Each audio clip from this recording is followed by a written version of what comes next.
আলহামদুলিল্লাহ রাব্বিল আলামিন, আসসালাতু ওয়াসসালামু আলা রাসূলিহিল কারীম ওয়া আলা আলিহি ওয়া সাহবিহি আজমাইন।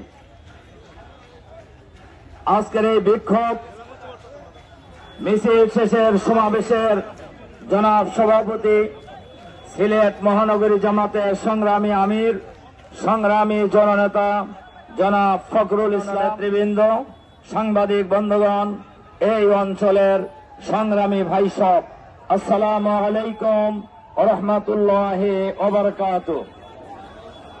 সংগ্রামী ভাই এবং বন্ধুগণ, মিছিল আসতে আরো অনেক সময় লাগবে।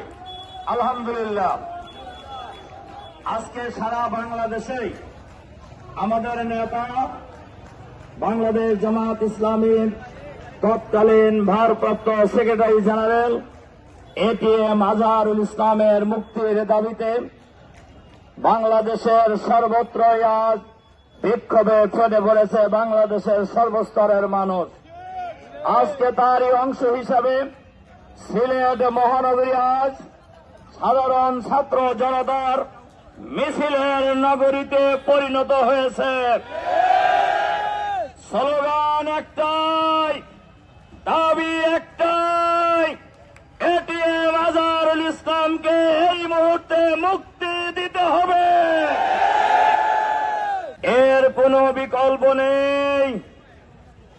আমরা অন্তর্বর্তীকালীন সরকারের কাছে একথা পরিষ্কারভাবে বলতে চাই, আমাদের মিছিল শুরুর আগে আমরা সমাবেশে বক্তব্য রেখেছি, সেখানে আমরা অনেক কথাই বলেছি। এই শেষের সমাবেশে একটি কথা বলতে চাই, এখন যারা অন্তর্বর্তীকালীন সরকারে আছেন এবং দেশের রাজনীতিবিদ যারা আছেন, তা দেশের মানুষকেও আমরা স্মরণ করিয়ে দিতে চাই, এই বাংলাদেশে জামাত শিবিরের বিরুদ্ধে যারাই দুর্ব্যবহার করেছেন, যারাই নিষ্ঠুর আচরণ করেছেন, আখিরাতের আদালতে কি হবে আল্লাহ ভালো জানেন। কিন্তু আমরা বলতে চাই, জামাত শিবিরের সাথে যারা দুর্ব্যবহার করেছেন, নিষ্ঠুর আচরণ করেছেন, তাদের পরিণতি দুনিয়ায়ও ভালো হয় নাই। এর বড় প্রমাণ এই ফ্যাসিবাদের প্রধান নায়িকা শেখ হাসিনার পরিণতি। শুধু হাসিনা নয়, এই বাংলাদেশ থেকে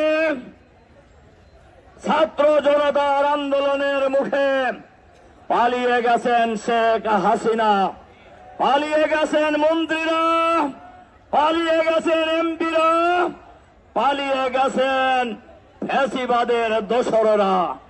আমরা পরিষ্কারভাবে অন্তর্বর্তীকালীন সরকারের কাছে আহ্বান জানাতে চাই, অবিলম্বে আজহার ভাইকে মুক্তি দিন। আগামী 20 তারিখের মধ্যে আজহার ভাইকে মুক্তি দিতে হবে। মুক্তি যদি দেওয়া না হয়, এর পরবর্তী পরিস্থিতির জন্য এই সরকারকেই দায়ী